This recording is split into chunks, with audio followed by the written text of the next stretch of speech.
The old pickup truck coughed and wheezed as it rolled into the dusty parking lot of Cedar Valley Medical Clinic. Steam poured from under the hood like smoke from a campfire. Lisa gripped the steering wheel tighter, her knuckles white against her pale skin.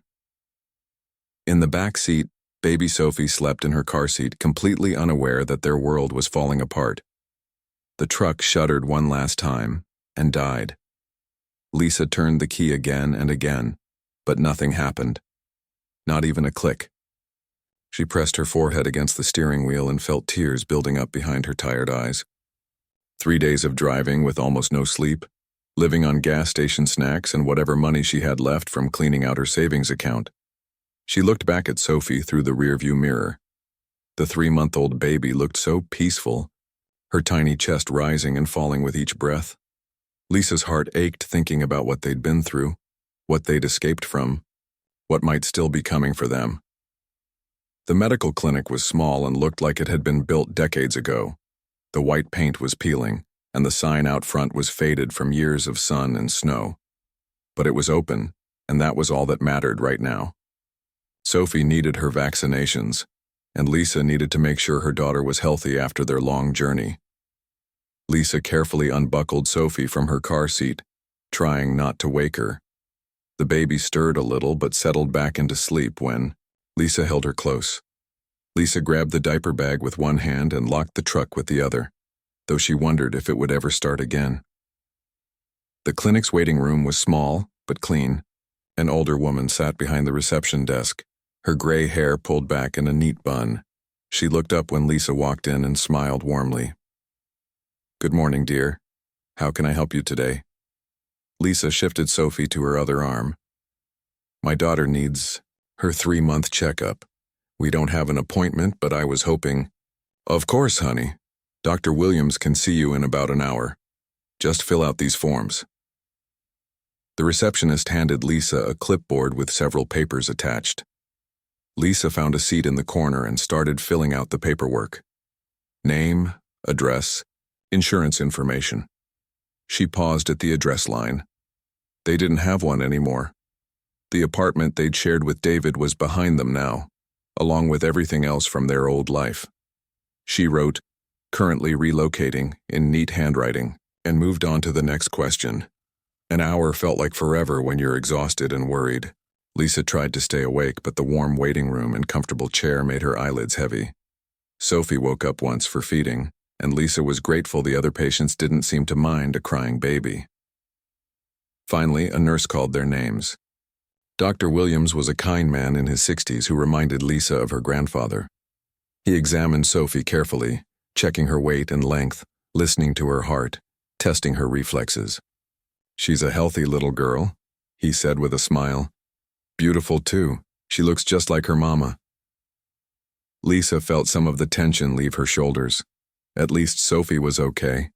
That was what mattered most. "I notice you don't have a local address," Dr. Williams said gently. "Are you folks just passing through Cedar Valley?" Lisa hesitated. She'd become good at lying over the past few months, making excuses for bruises, explaining away David's controlling behavior. But something about this doctor's kind eyes made her want to tell the truth. "We're looking for a place to stay," she said quietly. "Somewhere safe." Dr. Williams nodded like he understood more than she was saying. "Well, if you need any help finding resources in the area, Mrs. Peterson at the front desk knows everyone in town. Cedar Valley folks look out for each other." After Sophie got her shots and they left the clinic, Lisa realized she had nowhere to go. The truck still wouldn't start, and she was down to her last $20. The sun was getting lower in the sky, and she could feel panic starting to build in her chest. She found a small grassy area behind the clinic with a picnic table and an old wooden cot that looked like it might be used for outdoor patients in good weather. Lisa spread out a blanket on the ground and laid Sophie down for a diaper change. The baby was fussy after her shots, crying more than usual. Lisa rocked her and sang softly, the same lullaby her own mother used to sing. Slowly, Sophie calmed down and fell asleep in her arms. Lisa looked around the empty area behind the clinic. It wasn't much, but it was quiet and felt safe enough for the night. She had a few bottles of formula left and some crackers. They could make it through until morning, and then she'd figure out what to do next. She moved the car seat next to the old cot and carefully placed Sophie inside it. The baby was sleeping deeply now, worn out from the day's excitement. Lisa sat on the ground beside the cot, leaning her back against it. She pulled a light jacket around her shoulders as the evening air grew cooler. For the first time in days, Lisa allowed herself to really think about what she'd done. 3 months ago, she thought she had her life figured out. She and David were planning to get married. They had an apartment, jobs, what looked like a future together. But then Sophie was born and everything changed. David became jealous of the attention Lisa gave the baby. He started drinking more, staying out later, coming home angry about things that weren't anyone's fault. The first time he grabbed Lisa's arm hard enough to leave marks, she told herself. It was just stress from becoming new parents. The second time, he pushed her so hard she fell and nearly dropped Sophie. That's when Lisa knew she had to leave. She started hiding money, making plans, waiting for the right moment. That moment came 3 days ago when David went out with his friends and didn't come home. Lisa packed everything she could fit in the truck, took all the cash she'd saved, and drove away with Sophie in the middle of the night. She'd been driving ever since, stopping only for gas and food, staying in cheap motels when she could afford them, sleeping in the truck when she couldn't. Cedar Valley was just supposed to be another stop, but now her truck was dead and her money was almost gone. Lisa must have dozed off sitting there beside Sophie's car seat. She woke up to the sound of footsteps on gravel and immediately tensed. Up, it was getting dark and she couldn't see who was approaching. "Ma'am, are you all right?" The voice was deep but gentle. Lisa squinted in the dim light and saw a tall man walking toward them. He was wearing jeans, work boots, and a cowboy hat that shadowed his face. "We're fine," Lisa said quickly, standing up and moving closer to Sophie. "We're just resting." The man stopped several feet away like he understood she was scared. "I'm Tyler Roberts. I work at the Rocking Tea Ranch just outside town. I was driving by and saw you folks back here. It's getting cold tonight." Lisa wrapped her arms around herself. He was right about the cold. She could see her breath now, and Sophie would need more than just a blanket to stay warm. "I saw your truck in the parking lot earlier," Tyler continued. "Engine trouble." "It won't start," Lisa admitted. "We're just waiting until morning to call a mechanic." Tyler was quiet for a moment. In the growing darkness, Lisa could barely make out his features, but something about his voice made her feel less afraid. "Listen, I don't want to scare you, but it's supposed to drop below freezing tonight. That's not safe for a baby. My boss, Mrs. Henderson, she owns the ranch where I work. She's got a guest cabin that's empty right now. You and your little one could stay there tonight, get warm, figure things out in the morning." Lisa shook her head immediately. "I can't pay for a room." "No payment needed," Tyler said. "Mrs. Henderson has helped a lot of folks over the years. She always says kindness doesn't cost anything." Every instinct Lisa had developed over the past few months told her not to trust strange men, especially ones offering help. But Sophie stirred in her car seat, making small, unhappy sounds, and Lisa could feel how cold the air was getting. "Don't know you," she said finally. "That's smart thinking," Tyler replied. "Tell you what, how about I call Sheriff Williams? He can vouch for me and Mrs. Henderson. Or better yet, why don't you call Dr. Williams? I saw you coming out of the clinic earlier. He's known me since I was 12 years old." The fact that he was willing to have her check his story made Lisa feel a little better, and he'd mentioned Dr. Williams, who had seemed trustworthy. "Why would you help strangers?" she asked. Tyler was quiet for a long moment. When he spoke again, his voice was softer. "I had a sister once. She got into some trouble, needed help, but she was too scared to ask for it. Things didn't end well for her. I promised myself that if I ever met someone who needed help the way she did, I'd do whatever I could." Something in his tone told Lisa he was telling the truth, and Sophie was definitely getting cold now, making unhappy sounds even in her sleep. "If I came with you, could I leave anytime I wanted?" "Absolutely. My truck's right here. I could bring you back into town anytime, day or night." Lisa looked down at Sophie, then at her broken-down truck, then at this stranger who was offering them shelter. She thought about spending the night outside in freezing weather with a 3-month-old. "Baby, okay," she said quietly, "but just for tonight." Tyler nodded and stepped back to give her space. "I'll help you get your things." As Lisa packed up their few belongings, she wondered if she was making another mistake. But when Tyler gently offered to carry Sophie's car seat and spoke softly to the baby when she fussed, something told her this was different. This felt like the first. The ride to the rocking tea ranch took about 15 minutes on winding country roads. Lisa sat in the passenger seat of Tyler's pickup truck, holding Sophie close and trying not to show how nervous she was. The baby had fallen back asleep, lulled by the gentle motion of the truck. Tyler didn't try to make small talk, which Lisa appreciated. Instead, he pointed out landmarks along the way. "That's the Johnson farm," he said, indicating a cluster of lights in the distance. "They raise the best sweet corn in the county. And that White House up ahead belongs to our veterinarian, Dr. Martinez. She takes care of all the animals in the area." As they drove, Lisa noticed how Tyler's voice changed when he talked about the community. There was warmth there, like he genuinely cared about this place and these people. It was so different from the anger and tension that had filled David's voice whenever he talked about their neighbors back home. The ranch appeared gradually in the darkness. First, Lisa saw fence posts marking property lines, then pastures with sleeping cattle, and finally the main house and outbuildings. Tyler pulled up in front of a small cabin set apart from the other structures. "This is the guest cabin," he said, turning off the engine. "Mrs. Henderson uses it for visiting relatives, and sometimes for folks who need a place to stay while they get back on their feet." The cabin was small but looked well maintained. A porch light cast a warm glow over the front steps, and Lisa could see flower boxes under the windows, though they were empty now in the late fall weather. Tyler carried Sophie's car seat while Lisa gathered their few bags. As they walked up to the cabin, the front door of the main house opened and a woman stepped out onto the porch. "Tyler, is everything all right?" "Yes, ma'am. Mrs. Henderson, this is Lisa and her daughter Sophie. I found them at the clinic with car trouble. I was hoping they could use the guest cabin tonight." Even in the dim light, Lisa could see Mrs. Henderson was a woman in her 60s with silver hair and kind eyes. She was wearing a quilted robe and slippers, but she didn't seem bothered by being woken up. "Of course, dear," Mrs. Henderson said, walking over to them. "Any friend of Tyler's is welcome. Here, I'm Eleanor Henderson, and you don't need to worry about anything tonight except getting some rest." Lisa felt overwhelmed by their kindness. "I should tell you I can't pay for this. My truck broke down and I'm almost out of money." Mrs. Henderson waved her hand dismissively. "Money isn't what matters here, honey. What matters is making sure you and this beautiful baby are safe and warm. We'll worry about everything else tomorrow."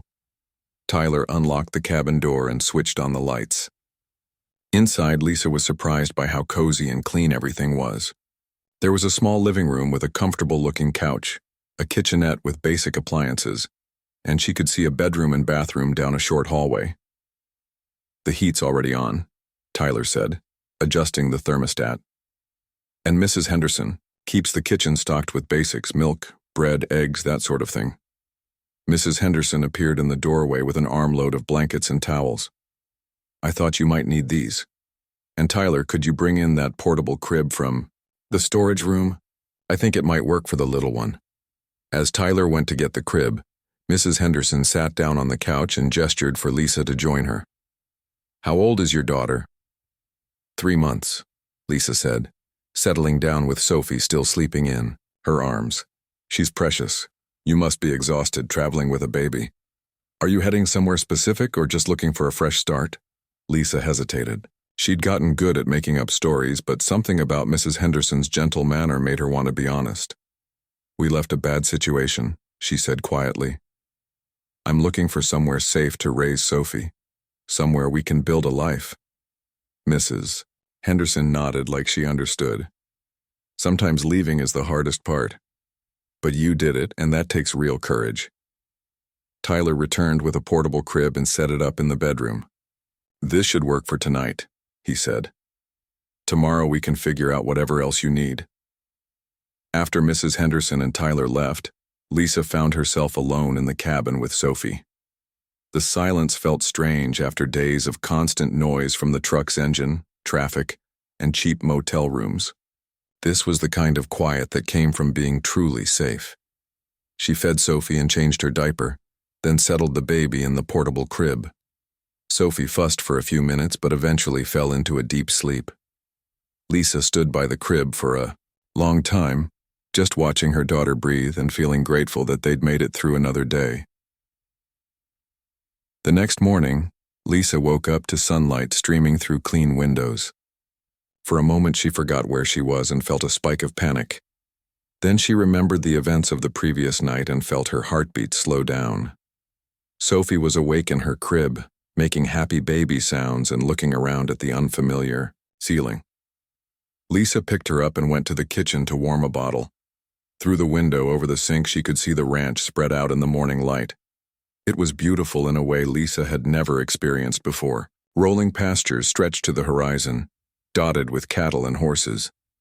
The mountains in the distance were purple and blue in the early light. Everything looked peaceful and clean and hopeful. There was a gentle knock at the door, and Lisa opened. It to find Tyler standing on the porch with a toolbox in one hand and a coffee cup in the other. "Morning," he said with a smile. "Mrs. Henderson thought you might like some coffee. She makes it strong enough to wake the dead." Lisa accepted the cup gratefully. The coffee was indeed strong, but it tasted better than anything she'd had in days. "I called my friend who runs the garage in town," Tyler continued. "He'll take a look at your truck this afternoon. If you're okay with it, I thought we could drive in together and see what the damage is. I should probably warn you I can't afford major repairs," Lisa said. "Let's just see what Pete says first. Sometimes these old trucks just need a little coaxing." Over the next few hours, Lisa got her first real look at ranch life. Tyler showed her around the property, introducing her to the other ranch hands and explaining how everything worked. She met Carlos, who took care of the horses, and Jimmy, who managed the cattle. Both men tipped their hats politely and seemed genuinely pleased to meet her and Sophie. Mrs. Henderson invited Lisa to join her for lunch and spent the meal asking gentle questions about Lisa's background. Lisa found herself sharing more than she'd planned to. She told Mrs. Henderson about her education, how she'd been studying to be a veterinary technician before Sophie was born, how she'd always loved working with animals. "We could use someone with those skills around here," Mrs. Henderson said thoughtfully. "Our books are a mess and Tyler's been trying to handle the business side along with everything else. It's too much for one person." That afternoon, Tyler drove Lisa into town to check on her truck. Pete's garage was a small operation, but Pete himself seemed to know what he was doing. He spent a long time looking under the hood, testing different parts, making thoughtful sounds. "Well, the good news is it's not the engine," he finally said. "Bad news is you need a new alternator and your battery's dead too. I can fix it, but it's going to cost about $400 for parts and labor." Lisa felt her heart sink. $400 might as well have been $4,000. She had exactly $18 in her wallet. Tyler seemed to sense her distress. "Pete, could you give us a minute?" After the mechanic walked away, Tyler turned to Lisa. "I know what you're thinking, but it's not as bad as it seems. Mrs. Henderson wasn't just being polite earlier when she mentioned needing help with the books. She really does need someone, and she pays fair wages." "I can't take charity," Lisa said firmly. "It's not charity. It's a job. You'd be helping us out as much as we'd be helping you. And there's a small apartment above the ranch office that's been empty for years. Mrs. Henderson's been talking about fixing it up for whoever takes over the bookkeeping." Lisa looked through the garage window at her broken-down truck, then at Sophie sleeping peacefully in her car seat. She thought about the guest cabin where they'd spent the night, about Mrs. Henderson's kindness, about Tyler's gentle way with Sophie. "What if I'm not good enough at the job?" she asked. "Then we'll teach you what you need to know." Mrs. Henderson didn't become successful by expecting people to already know everything. She believes in giving folks a chance to prove themselves. That evening, back at the ranch, Mrs. Henderson made her official offer over dinner. "I need someone to manage the books, handle invoices, deal with suppliers, that sort of thing. It's not glamorous work, But it's important. The pay is decent and, like Tyler mentioned, there's an apartment that comes with the job if you want it. Lisa looked around the dinner table at these people who had taken her and Sophie in without question. She thought about the alternative, about trying to make it on her own with no money and no prospects. "I'd like to try," she said finally. "But I should tell you I don't have any formal bookkeeping experience." "Experience is overrated," Mrs. Henderson said with a laugh. "What matters is being willing to learn and caring about doing things right. I think you've got both of those qualities." Later that night, as Lisa sat in the guest cabin with Sophie sleeping beside her, she felt something she hadn't experienced in months: hope. For the first time since leaving David. 3 weeks into her new life at the Rocking Tea Ranch, Lisa was starting to feel like she and Sophie might actually belong somewhere. The bookkeeping work came more naturally than she'd expected, and Mrs. Henderson was patient with her questions. Sophie was thriving too, smiling more often and sleeping better in the peaceful environment. Lisa had moved into the small apartment above the ranch office, which Mrs. Henderson had helped her fix up with second-hand furniture and baby supplies. It wasn't fancy, but it was theirs, and that made all the difference. Tyler had been teaching her about ranch operations during her lunch breaks. She learned about cattle rotation, hay production, and the dozens of small tasks that kept a working ranch running smoothly. She found herself looking forward to these conversations, appreciating Tyler's patient explanations and dry sense of humor. On a Thursday morning in early December, Lisa was working at her desk when she heard a car pulling up outside. Through the office window, she could see a black sedan that looked out of place among the ranch trucks and farm equipment. Her blood turned to ice when she recognized the driver. David stepped out of the car and looked around the ranch yard with obvious disdain. He was wearing the same leather jacket he'd been wearing the night she left, and his dark hair was longer than she remembered. Even from a distance, she could see the anger in his posture. Lisa quickly called Mrs. Henderson's house. "There's someone here to see me," she said, trying to keep her voice steady. "Someone from my past. Could you watch Sophie for a few minutes?" "Of course, dear. Is everything all right?" "I don't know yet." Lisa took a deep breath and walked outside to meet David.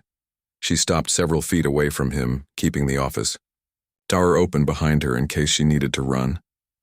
"Hello, David." "Lisa." His voice was cold. "Took me a while to track you down. You've been playing hard to get. I left for a reason. We both know what that reason is." David laughed, but there was no humor in it. "You mean because of one little argument? Come on, Lisa, all couples fight. That's no reason to steal my daughter and disappear in the middle of the night." Lisa felt anger flare in her chest. "She's not your daughter, and it wasn't one argument." "You hurt me, David, multiple times. I couldn't stay." "Hurt you?" David stepped closer and Lisa automatically moved back. "I never laid a hand on you. You're being dramatic, like always." Before Lisa could respond, she heard footsteps on gravel. Tyler appeared around the corner of the office building, followed by Carlos and Jimmy. All three men positioned themselves where they could see what was happening without seeming threatening. David noticed them immediately. "Friends of yours?" "People I work with," Lisa said. "Work?" David laughed again. "You don't need to work. I've got a good job, a nice apartment. I can take care of you and Sophie. This whole running away thing has gone on long enough." Tyler stepped forward slightly. "Ma'am, is this gentleman bothering you?" David turned to face Tyler and Lisa could see his jaw clench. David had always hated being challenged, especially by other men. "This is a private conversation," David said. "On private property," Tyler replied calmly. "And the lady looks uncomfortable. The lady is my girlfriend, and we're talking about our daughter." "I'm not your girlfriend anymore," Lisa said firmly. "And Sophie isn't your daughter. You made that very clear when you said you never wanted kids in the first place." David's face flushed red. "You can't just take someone's child and disappear. There are laws about that."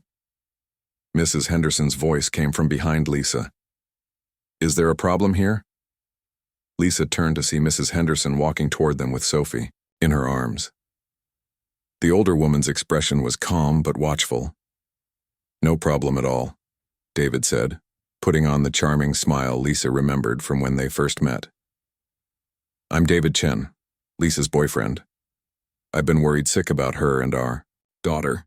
She left without telling me where she was going." Mrs. Henderson looked at Lisa, then back at David. "Well, Mr. Chen, Lisa and Sophie are both safe and well cared for here. If you'd like to discuss anything with Lisa, you're welcome to do so, but I think it would be better if you made an appointment and came back at a more convenient time." A more convenient time? David's charm was starting to slip. "I've driven 8 hours to get here. I'm not leaving without my family." "They're not your family," Tyler said quietly. David whirled around to face him. "Who the hell are you to tell me about my family?" "Someone who knows the difference between love and control," Tyler replied. For a moment, Lisa thought David might actually try to hit Tyler. She could see the fury building in his eyes. The same look she'd seen right before he'd grabbed her arm. Hard enough to leave bruises, but David was smart enough to know he was outnumbered. Instead, he turned back to Lisa. "Fine. You want to play house with these country bumpkins, that's your choice. But Sophie is my daughter too, and I have rights. I can get a lawyer, Lisa. I can make this very complicated for you." Lisa felt fear creep up her spine, but she kept her voice steady. "Sophie's birth certificate lists father as unknown. You told me you didn't want anything to do with her. I was upset. People say things they don't mean when they're upset. That doesn't change biology." Mrs. Henderson stepped forward, still holding Sophie. "Mr. Chen, I think you should leave now.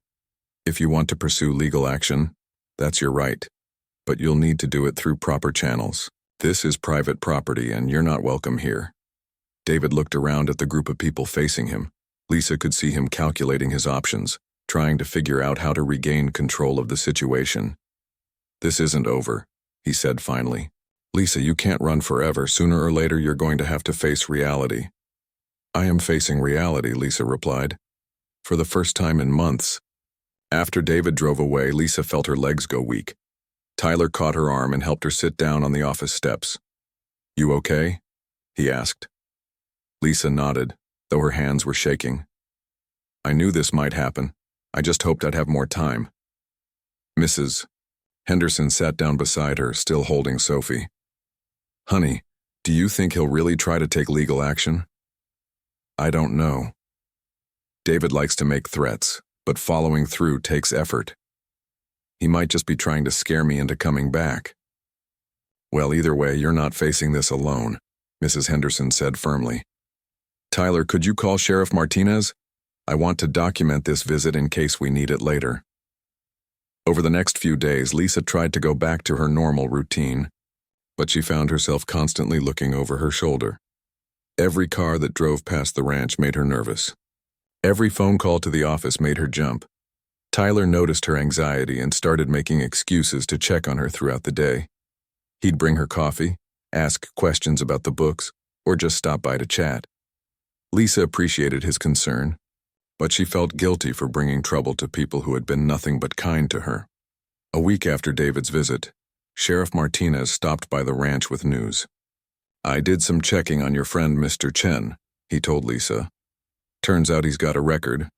Nothing major, but he's been arrested twice for disturbing the peace. And there's a report from his ex-girlfriend before you claiming harassment." Lisa felt a mix of validation and sadness. She wasn't the first woman David had heard, and she probably wouldn't be the last. "What does that mean for us?" Mrs. Henderson asked. "It means if he shows up here again and causes trouble, we can arrest him for trespassing and harassment.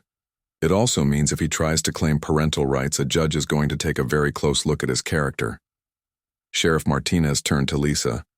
"I'd recommend you start documenting everything. If David contacts you, write down when and what he said. If he shows up again, call us immediately, and you might want to think about getting a restraining order." That evening, Tyler found Lisa sitting on the steps of her apartment, watching Sophie play with a rattle on a blanket spread out on the grass. "Rough day?" he asked, settling down beside her. "I keep thinking about what the sheriff said, about David having a record, about other women he's hurt. I feel like I should have known. I should have seen the signs earlier." Tyler was quiet for a moment. "You know what my sister Rachel told me the last time we talked?" She said it's easy to judge someone's situation from the outside, but when you're living it, everything gets twisted around. The person hurting you convinces you that it's normal, that it's your fault, that you don't deserve better. Lisa felt tears building up. I used to think I was strong, independent. I had plans for my life, goals I was working toward. Then I met David, and somehow I just lost myself. But you found yourself again, Tyler said gently. Look what you've accomplished in just a few weeks. You've got a job, a home. You're taking care of Sophie. You left a bad situation and built something better. That takes real strength. Sophie made a happy gurgling sound and reached for a butterfly that had landed near her blanket. Both Lisa and Tyler laughed at her serious expression as she tried to grab the colorful wings. She's going to grow up here, isn't she? Lisa said suddenly. In this place, with these people who care about her, she's going to know what normal looks like. If that's what you want, Tyler replied. Mrs. Henderson and we're not going anywhere. This ranch has been in her family for 3 generations, and she's already talking about you taking over more responsibilities. Lisa looked at Tyler's profile in the evening light. The lawyer's office in Cedar Valley was small but tidy, with law books lining the walls and certificates hanging behind a large wooden desk. Lisa sat in a leather chair, holding Sophie while attorney Rebecca Walsh reviewed the documents David's lawyer had sent.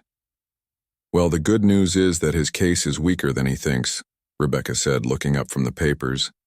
The bad news is that custody battles can be expensive and emotionally draining, even when you're likely to win. It had been 2 weeks since David's threatening phone call, and true to his word, he'd followed through with legal action.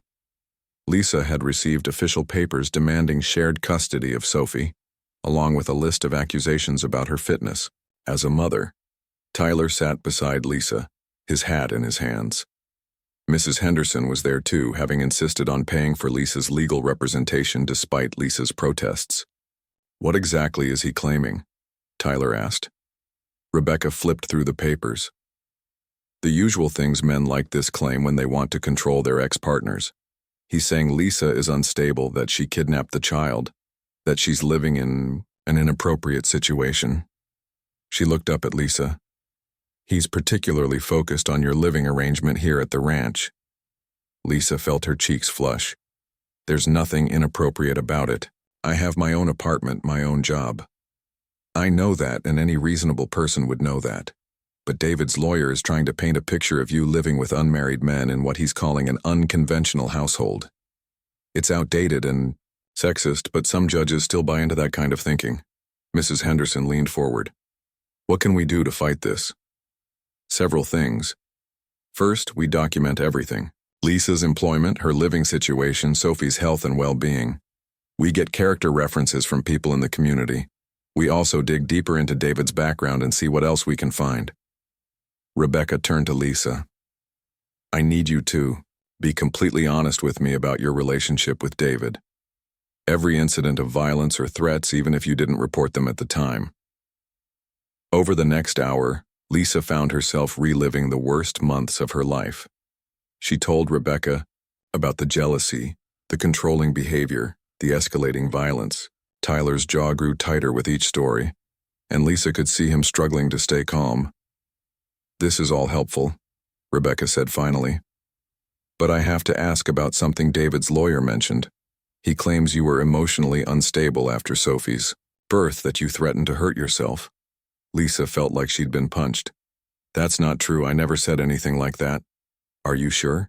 Sometimes after giving birth, women go through difficult emotional periods. There's no shame in that, but we need to be prepared if he has any evidence. Lisa thought back to those early weeks with Sophie, when she'd felt overwhelmed and exhausted. She remembered crying a lot, feeling like she was failing as a mother, but she'd never threatened to hurt herself. I was tired and scared, she said finally. I'd never taken care of a baby before, and David wasn't helping. He acted like Sophie was an inconvenience. But I never said I wanted to hurt myself or her. Could he have misinterpreted something you said when you were upset? Maybe. I did say once that I felt like I was drowning, that I didn't know how I was going to manage everything. But that was just an expression. Rebecca made notes. We'll be ready for that if it comes up. Now let's talk strategy. The best defense is often a good offense. We're going to show the judge not just that David would be a poor choice for custody, but that you've created a stable, loving environment for Sophie. On the drive back to the ranch, Lisa felt emotionally drained. Sophie had fallen asleep in her car seat, worn out from the long morning in unfamiliar surroundings. "You okay?" Tyler asked, glancing over at her. "I keep thinking about what Rebecca said, about David's lawyer claiming our living situation is inappropriate. What if the judge agrees with him?" Tyler was quiet for a moment. "Lisa, can I ask you something personal?" "Of course. How do you feel?" "About me? About us, I mean. Not because of the legal stuff, but just, how do you feel?" Lisa looked at Tyler's profile as he drove. Over the past few months, her feelings for him had grown from gratitude to friendship to something deeper. She appreciated his steadiness, his kindness with Sophie, the way he made her feel safe without making her feel weak. "I care about you," she said honestly. "More than I expected to. But Tyler, I'm not ready for anything complicated. I need to focus on Sophie and this custody battle. I understand that, but what if there was a way to solve both problems at once?" Lisa felt her heart skip. "What do you mean?" Tyler pulled the truck over to the side of the road and turned to face her. "Lisa, I've been thinking about this for weeks. I love you. I love Sophie. I want to be a family with you both. Not just because it would help with the legal situation, but because it's what I want for my life." Lisa felt tears building in her eyes. "Tyler, hear me out. I know it's fast, and I know you're not ready for romance right now. But what if we got married? Not a real marriage, not at first. Just a legal arrangement that would give you and Sophie security. It would solve the custody problem and give us time to see if we can build something real together." Lisa stared at him. "You'd do that? You'd marry someone you barely know, just to help us?" "I'd marry someone I've watched be a devoted mother, someone who works harder than anyone I know, someone who's brave enough to leave a bad situation and start over. I'd marry someone who makes me want to be a better man." Sophie stirred in her car seat, making soft baby sounds. Lisa looked at her daughter, then back at Tyler. "What if it doesn't work out between us? What if we get married and realize we're not compatible? Then we'll figure it out like adults." "But Lisa, I think we are compatible. I think we could be happy together. And even if I'm wrong, at least Sophie would be safe." That evening, Lisa found herself on the phone with her sister Amy, who lived 3 states away and was the only family member she'd stayed in contact with. "Marriage?" Amy's voice was incredulous. "Lisa, you just left your last relationship. Don't you think you should take some time to figure out what you want?" "I know what I want," Lisa said, pacing around her small apartment while Sophie played on the floor. "I want Sophie to be safe. I want to not have to look over my shoulder every day wondering if David's going to show up. I want to build a life somewhere stable." "But do you love this Tyler guy?" Lisa paused. "I think I could. He's nothing like David. He's gentle and patient, and he's wonderful with Sophie. When I'm with him, I feel calm, like everything's going to be okay. That's not the same as being in love. Maybe not. But maybe love isn't just fireworks and passion. Maybe sometimes love is choosing someone who makes you feel safe and choosing to build something together." Amy was quiet for a moment. "You sound different, Lisa. Stronger than you did when you were with David." "I feel different. Being here, having a job, taking care of Sophie on my own. I remember who I used to be before David made me forget. If this is what you want, then I support you. But promise me you'll be honest with Tyler about your feelings. Don't let him think you're more ready for romance than you actually are." After hanging up with Amy, Lisa knocked on the door of Mrs. Henderson's house. She found the older woman in her kitchen making cookies for the ranch hands. "Eleanor, can I talk to you about something?" "Of course, dear. Pour yourself some coffee and sit down." Lisa explained Tyler's proposal, watching Mrs. Henderson's face for any sign of disapproval. Instead, the older woman just smiled. "That boy's been in love with you since the day he found you at the clinic," Mrs. Henderson said. "I was wondering when he'd work up the courage to say something. You don't think it's too fast, too crazy?" "Honey, I've been married twice. The first time I was head over heels in love with a man who turned out to be completely wrong for me. The second time I married my best friend because we made sense together. Guess which marriage lasted 40 years? Lisa felt some of her anxiety ease. What if I hurt him? What if I can't be the wife he deserves? Then you'll figure it out together. That's what marriage is, dear. It's not about being perfect for each other from day one. It's about choosing each other every day and working to build something good." The next morning, Lisa found Tyler in the barn repairing a broken stall door. Sophie was with Mrs. Henderson, giving Lisa a chance to have this conversation without distractions. "I've been thinking about what you said yesterday," she began. Tyler looked up from his work, his expression hopeful but cautious. "I want to say yes," Lisa continued, "but I need you to understand what you'd be getting into. I'm not ready for a real marriage right away. I need time to heal from everything that happened with David. I need to learn to trust my own feelings." Again, Tyler set down his hammer. "I understand that. We can take things as slow as you need. And I need to know that if things don't work out between us romantically, we can still be friends. Sophie needs stability, and she's already attached to you. Lisa, even if we never become anything more than friends, I'll always be there for you and Sophie. That's not conditional on romance." Lisa felt tears in her eyes. "Okay then. Yes, I'll marry you." Tyler's face broke into a grin, and he stepped forward like he might hug her, then stopped himself. "Are you sure?" "I'm sure. Not about everything, but I'm sure about this. About you being a good man." 2 years had passed since that cold night when Tyler found Lisa and Sophie behind the medical clinic. Now, on a warm spring morning, Lisa stood in the kitchen of the house she and Tyler had built on the edge of Mrs. Henderson's property, watching her daughter chase butterflies in their backyard. Sophie was almost 3 now, a bright and curious little girl who knew every animal on the ranch by name and could charm anyone with her infectious laugh.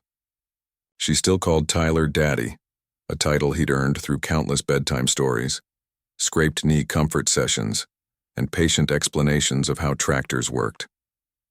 Lisa touched her growing belly, feeling the baby kick. After 18 months of marriage, she and Tyler had decided they were ready to add to their family. This pregnancy felt completely different from her pregnancy with Sophie. Instead of fear and uncertainty, Lisa felt surrounded by love and support. "Morning, beautiful," Tyler said, wrapping his arms around her from behind and resting his hands on her belly.